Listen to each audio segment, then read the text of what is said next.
Hi everyone, my name is Matt and welcome to another Hobby Hour tutorial. Let's paint a Tyranid Neurolictor using contrast paints and some traditional techniques. After cleaning and assembling the model, I gave it a zenithal style undercoat. Some people have asked down in the comments section about how I prime my models, and I begin with a gray primer. I set the model down on its side, on top of an upturned box lid. Spray the model in short bursts, evenly and from all angles. When the primer is dry, turn the model and spray again. Now we have a solid coat of gray all over the model.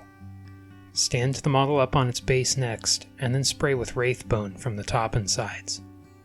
The result is gray on the underside, Wraithbone on the top, and a gradation between the two. If you don't want to do a zenithal style prime, you could just as easily base the model entirely with Wraithbone. It shouldn't make too much of a difference. With the model primed, I base coated all the skin areas with Skeleton Horde. Use a larger brush, such as a number 2 or 3, and work on one section at a time. Try to keep the paint even. Contrast paint is somewhere between a wash and a glaze. We want to apply more paint than we would a glaze, in order to allow some of it to pool and create shading. But we don't want so much pooling that it runs off the model.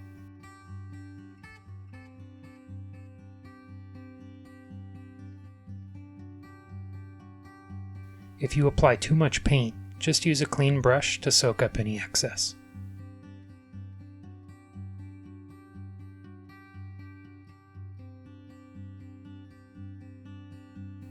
After the layer of Skeleton Horde is dry, it's time to dry brush the model with Bonewhite from Vallejo Game Color. Don't worry if the dry brushing looks a little spotty or textured. We'll fix that later with some glazing.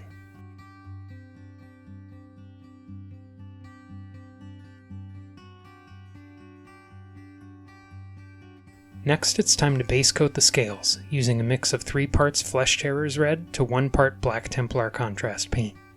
I shared a video about how to mix a whole bottle of this color, and if you're new to mixing paints, you might like to check it out. Work on one section at a time, and try to keep the paint even. Try to be as neat as possible, and avoid getting any paint on the skin. If the base coat looks a little uneven after it dries, you can apply a second layer if you like.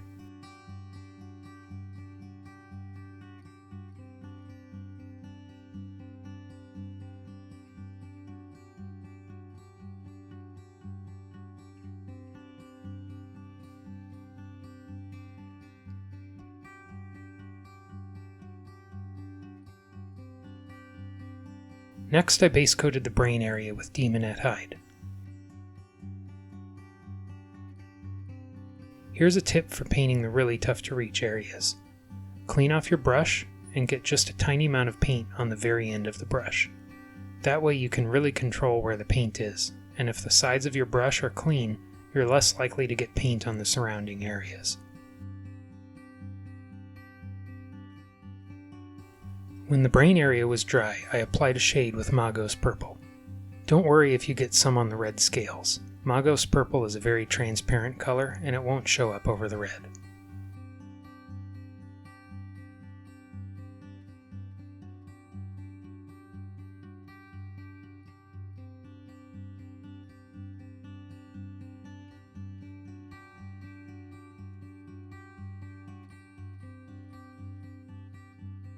Now it's time to add some variety to the skin with a glaze of Magos Purple. We're going to use a blending technique here, and it's really easy. First, apply a coat of the purple about halfway down. Then rinse the brush, wipe it on a paper towel, and use the clean brush to soften the edge. Work on one section at a time, and once you paint an area, try to avoid touching it until it dries. I went all around the model and applied a glaze on the end of each appendage.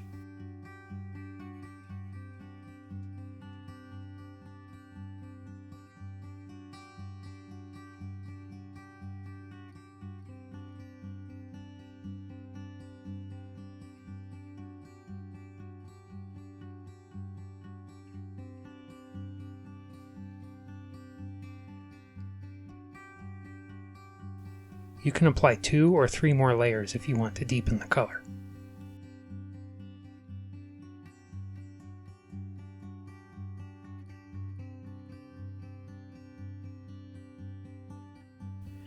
Next I base coated all the claws with a mix of 4 parts Black Templar and 1 part Incubi Darkness. The addition of an opaque paint like Incubi Darkness makes the contrast paint dry more evenly. It also adds a blue tint, which helps set up the claws for their highlight colors later. I wanted to create a blended effect on the big claws, so I used the same technique as before. Paint the black mix about halfway down the claw, rinse the brush, dry it on a paper towel, and then use the clean brush to blend the edge.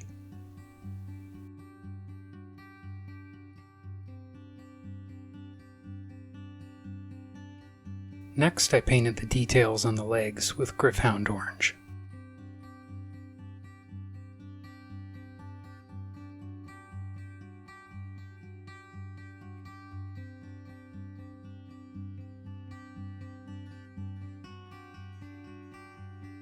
With everything base coated, it's time to do some highlights.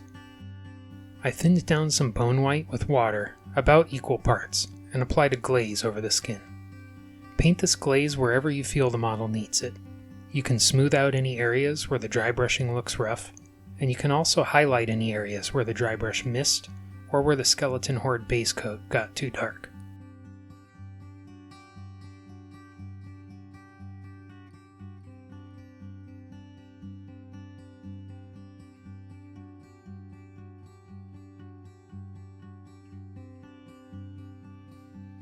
I highlighted the brain areas with Gene Stealer purple.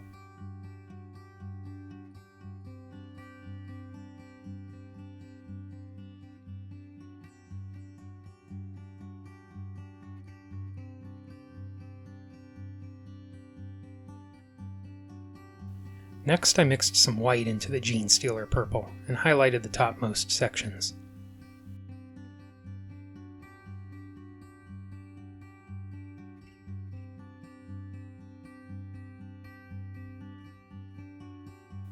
Finally, I applied a layer of Magos purple to tie all the highlights together and to deepen the color.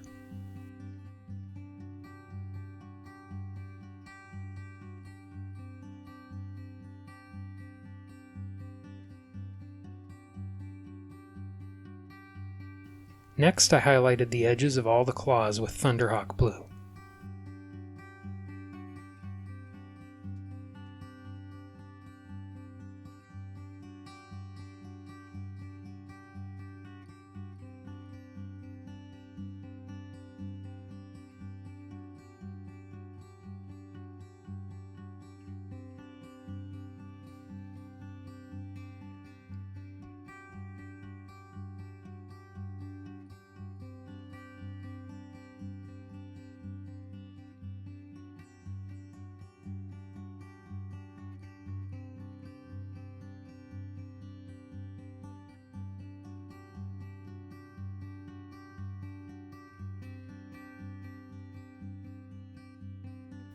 Then I applied some Fenrisian gray on the topmost edges and corners.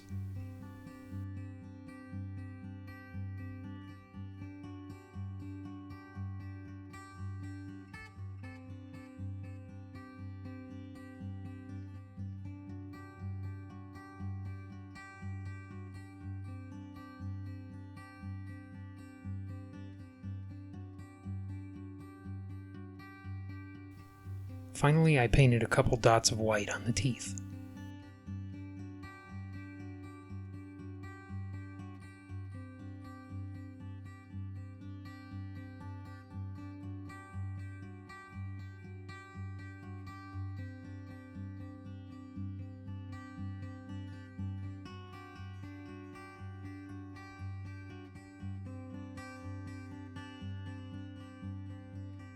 Now for my favorite part, highlighting the red scales. I used Evil Sunz Scarlet and painted all the edges and grooves. I like the look of the edge highlights, so I tended to add more than are sculpted on the model. You can put as many or as few as you like.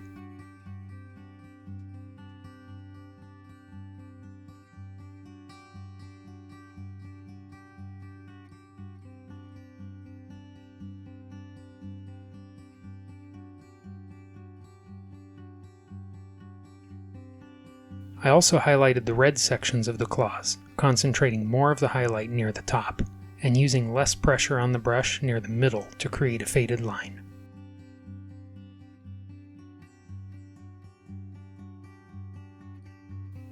Some of the scales may look too dark. You can thin down Evil Sunz Scarlet into a glaze-like consistency and paint some soft highlights.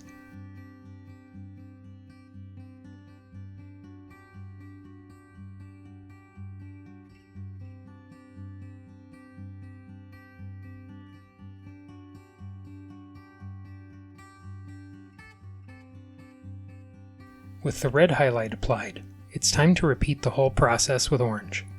Follow the same lines as before, but make the lines a little thinner and closer to the edges.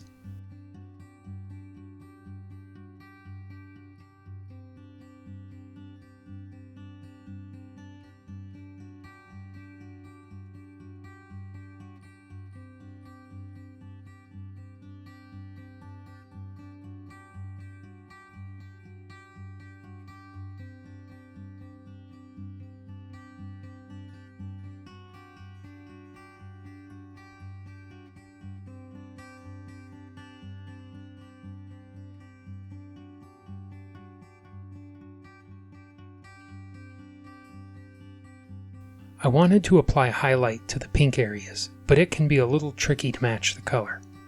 The areas that have several layers of Magos purple are deep enough to highlight with pink horror on the edges. So on this model, that's going to be the tentacles on his head and the tail.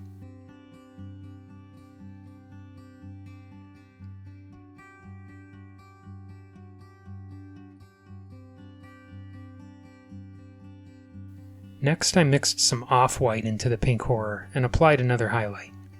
This color is light enough to apply on the other pink areas too.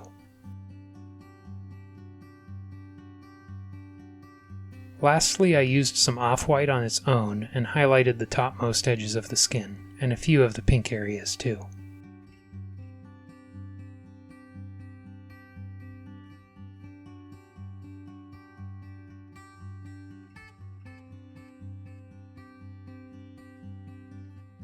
I applied a coat of wood glue to the base, and then I placed a couple pieces of cork, some coarse gravel, and then I dipped the base in fine sand.